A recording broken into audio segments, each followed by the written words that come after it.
கந்தா கடம்பா திருமுருகையா சிவகார்த்திகேயா மால்மருகா செந்தமிழில் திருப்புகழ் பாடி நின்றால் மனம் மிஞ்சிடும் இன்பம் விளையுதையா. சிரகிரி வேலவனை காண்கையிலே விழி ஓரம் கண்ணீர் பெருகிடுமே.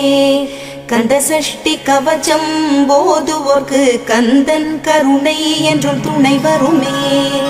பங்குனி உத்திர நாளினிலே உனை நினைந்தே காவடி சுமந்து வந்தோம்.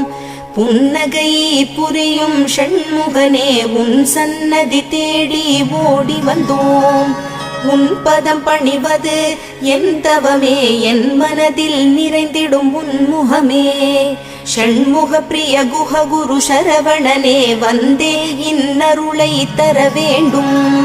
தென்பழனி மலையில் ஆண்டி முகம் சென்னி